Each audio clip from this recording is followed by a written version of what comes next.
Assalamualaikum warahmatullahi wabarakatuh.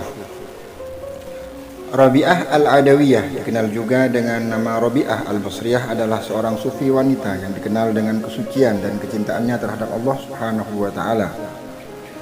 Ia dikenal sebagai seorang sufi wanita yang zuhud, yaitu tidak tertarik pada kehidupan duniawi, sehingga ia mengabdikan hidupnya hanya untuk beribadah kepada Allah Subhanahu wa taala.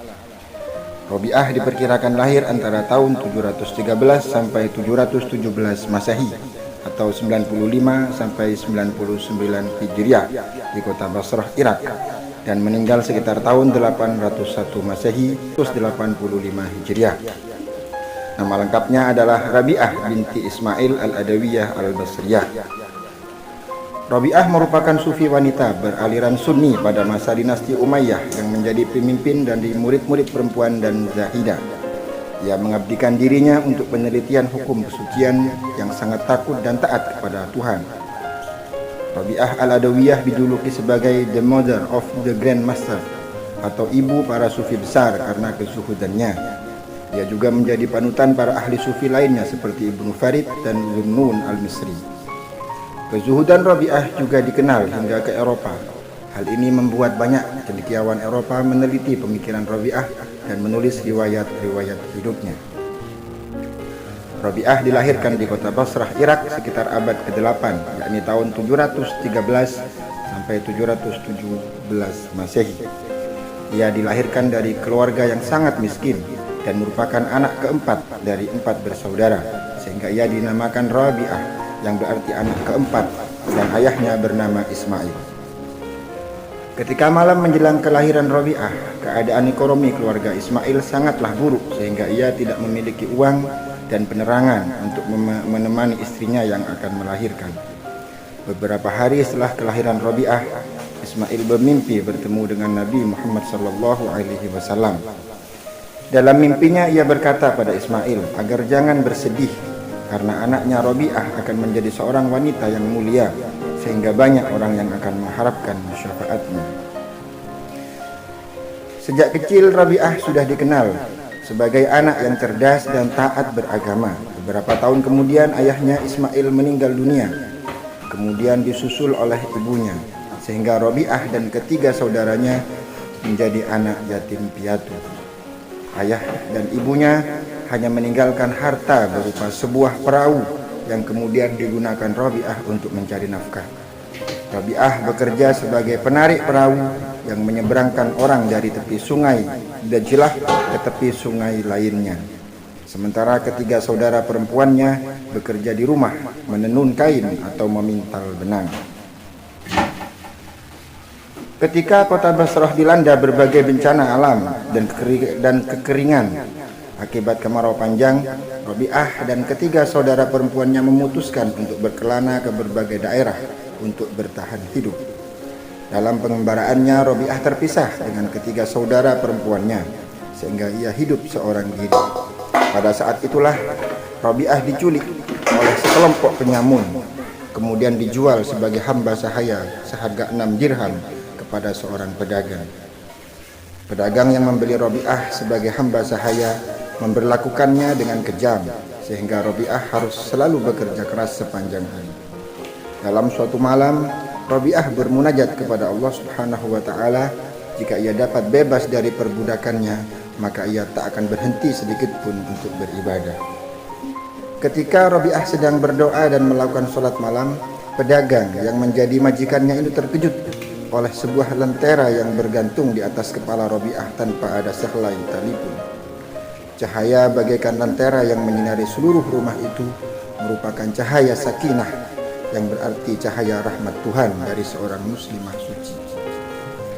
Melihat peristiwa tak biasa yang terjadi pada Rabi'ah, pedagang itu menjadi ketakutan dan keesokan harinya membebaskan Rabi'ah. Sebelum Rabi'ah pergi, pedagang itu menawarkan Rabi'ah untuk tinggal di Basrah dan ia akan menanggung segala keperluan dan kebutuhan Rabi'ah. Namun karena kezuhudannya, Rabi'ah menolak, dan sesuai janjinya, jika ia bebas, maka Rabi'ah akan mengabdikan hidupnya hanya untuk beribadah. Setelah bebas dari hamba sahaya, Rabi'ah pergi mengembara ke padang pasir. Setelah beberapa saat tinggal di padang pasir, ia menemukan tempat tinggal. Di tempat itulah ia menghabiskan seluruh waktunya untuk beribadah kepada Allah Subhanahu wa taala. Rabi'ah juga memiliki majelis yang dikunjungi banyak murid. Majelisnya itu juga sering dikunjungi oleh para zahid lainnya untuk bertukar pikiran.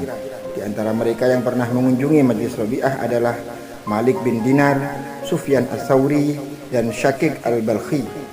Rabi'ah hanya tidur sedikit di siang hari dan menghabiskan sepanjang malam untuk bermunajat sehingga dikenal sebagai pujangga dengan syair-syair cintanya yang indah kepada Allah Subhanahu wa taala. Rabi'ah telah terkenal karena kecerdasan dan ketaatannya ke pelosok negeri, sehingga ia menerima banyak lamaran untuk menikah. Di antara mereka yang melamarnya adalah Abdul Wahid bin Zaid, seorang teolog, dan ulama Muhammad bin Sulaiman Al-Hashimi, seorang amir dari dinasti Abbasiyah yang sangat kaya.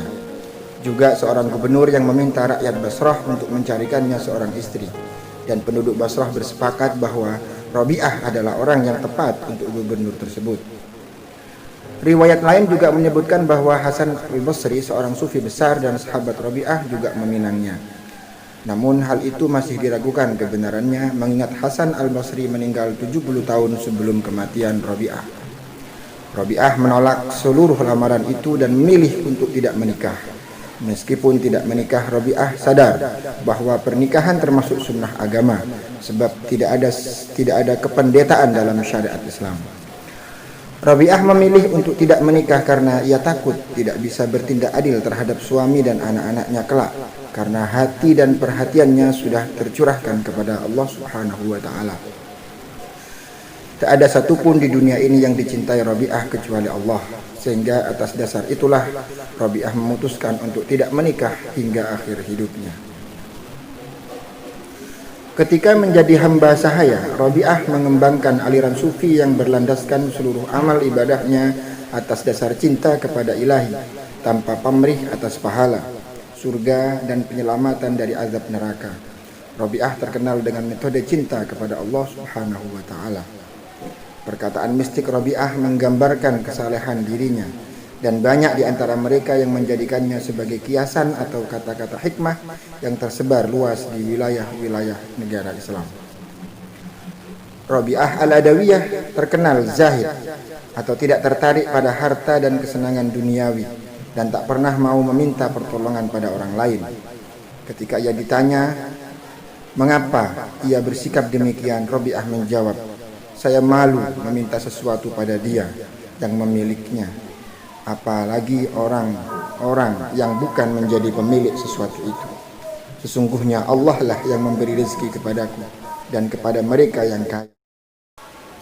Berbeda daripada zahid atau sufi yang mendahului dan sezaman dengannya, Rabi'ah dalam menjalankan tasawuf itu bukanlah karena dikuasai oleh perasaan takut kepada Allah atau takut kepada neraka. Hatinya penuh oleh perasaan cinta kepada Allah Subhanahu wa taala sebagai kekasihnya. Para ulama tasawuf memandang Rabi'ah sebagai tonggak penting perkembangan tasawuf di fase dominasi emosi takut pada Allah menuju fase dominasi atau mengembangkan emosi cinta yang maksimal kepadanya.